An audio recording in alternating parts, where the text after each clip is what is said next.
Hello and welcome to the StopDevaluation podcast. I'm your host and founder of the StopDevaluation movement, Melodye Hilton. The heart of this movement is to see the value in all of humanity and live courageous lifestyles of using our power for good instead of harm.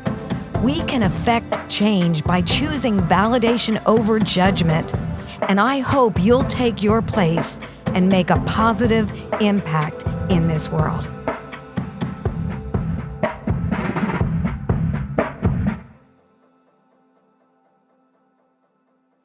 Wherever there is pride, there is prejudice.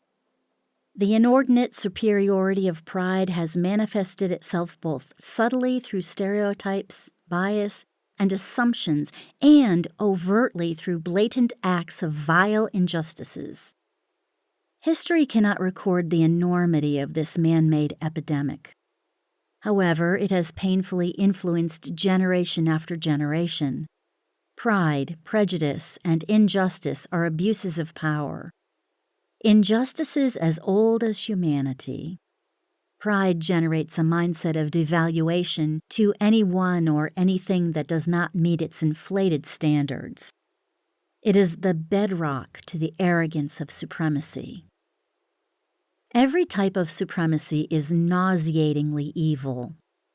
For example, white supremacy is a radical ideology that promotes the belief that whites are the superior race and should dominate other races. It has been evident throughout history, 400 years of the transatlantic slave trade, neo-Nazism, the South African apartheid, and the American Jim Crow laws that enforced racial segregation, just to name a few. Disappointingly, there are individuals who continue to hold this destructive belief. It provides them with a faulty internal vindication to commit acts of injustice against others, whether privately or publicly. Simply, anyone who adopts a supremacy mindset of any kind has become an instrument to propagate injustice in our communities and nations. Someone with this mindset often carries an air of self-ascribed self-importance. Behind this veil of superiority is almost always found underlying issues of one's own shame and fear. Hatred toward anyone different than oneself reveals internal insecurity and powerlessness.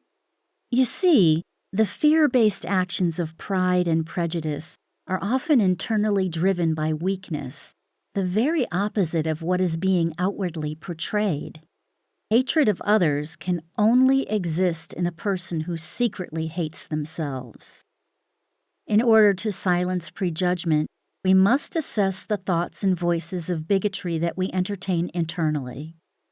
If we desire our external world to change, we must first transform our internal world. To judge my internal beliefs in leniency and judge my external world harshly is hypocritical. As I write in my book, Higher Living Leadership, I will subconsciously create an atmosphere that mirrors what is taking place on the inside of me. I can only conceal my private perspectives and perceptions for the short term. Any internal perceptions will eventually leak out, especially when pressure is applied. We will disturb the peace externally if we do not possess internal peace. If I am consistently discontented with life, I will create crisis and drama externally. Anger, fear, frustration, negativity, and dissatisfaction will seep out, affecting the atmosphere and others. I used the example of white supremacy, but the fact of the matter is that anyone can choose to walk in this prideful act of prejudice. Religious pride and prejudice. The Crusades from 1095 to 1291 demonstrated blatant prejudice as both Christians and Muslims pursued the extermination of the opposing religion through blood violence. These were dark times and totally contradictory to the true nature of a loving God. Now, hundreds of years later, we receive reports of ISIS, Islamic State in Iraq and Syria, that broadcast the torture and/or murder of anyone who disagrees or opposes their beliefs. They are absolutely killing every Christian they see, This is absolutely genocide in every sense of the word. They want everyone to convert, and they want Sharia law to be the law of the land. ISIS's hatred is seeded into every aspect of their culture. Their children are being indoctrinated, but also recruited to fight and even die for their unjust cause. As another example, let's look at Germany during the Third Reich period. Those of the Jewish faith did not have the same rights as other citizens. Jewish citizens were prevented from pursuing certain vocations and holding positions of prominence. Anti-Semitic Nazi Germany's goal was the extermination of the Jewish race, as well as their religion. As a result, over 6 million Jews were murdered, along with many Jehovah's Witnesses. Religious prejudice is a present-day reality for so many. Pew Research Center reports on the rising tide of restrictions on religion through legislation banning or limiting religious expression within organizations and private citizens globally. Social intimidations are evidenced through harassment, violence, criminality, and even death. Religious pride and prejudice is not always overt, but gives preferential treatment toward the preferred religious belief and limits the freedoms of others. Racial pride and prejudice. The perpetrators behind the Holocaust targeted individuals for more than just religion. It was one of the most strategic and systematic plans and the poster child for white supremacy. Adolf Hitler's Nazi Germany purposed to exterminate all those who were not of the Aryan master race. In addition to the 6 million Jewish people who were murdered, Romani, Gypsy, Polish, homosexuals, those of Slavic or African ethnicity, physically or mentally disabled, and many more were targeted as well. This was the genocide of approximately 11 million people. I cannot wrap my head around the degenerate mindset that would give license to such an atrocity. It is horrific. What allowed the German citizenry to accept the actions of their government as millions were displaced, enslaved, or murdered? The deliberate, prideful indoctrination of the masses began as hatred was publicized. Different races were considered inferior and therefore devalued, no longer considered human. As I mentioned in Higher Living Leadership, this same strategy took place in slave states, giving slave owners the right to treat their property in any way they deemed beneficial for them.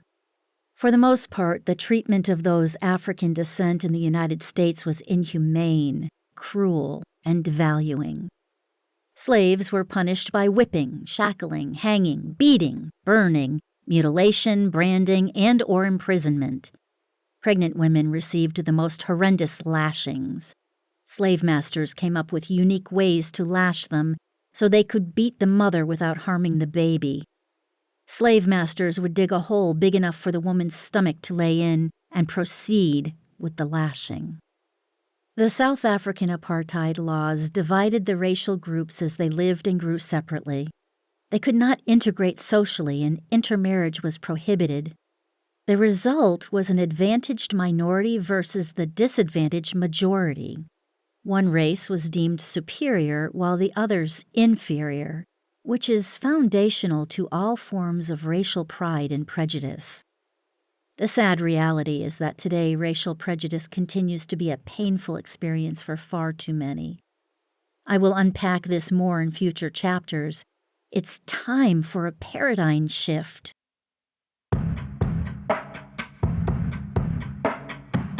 I want to thank you for listening and encourage you to become a part of the StopDevaluation movement. Be sure to like and follow #StopDevaluation on social media, subscribe to the YouTube channel, and visit StopDevaluation.com for more information and free resources. You can help spread the movement by sharing with others, leaving a review on Apple Podcasts, and most of all, by living a courageous lifestyle of using your power for good. Go out and value someone today. Your life matters, and you can make the world a better place. One word one choice, one action of validation at a time.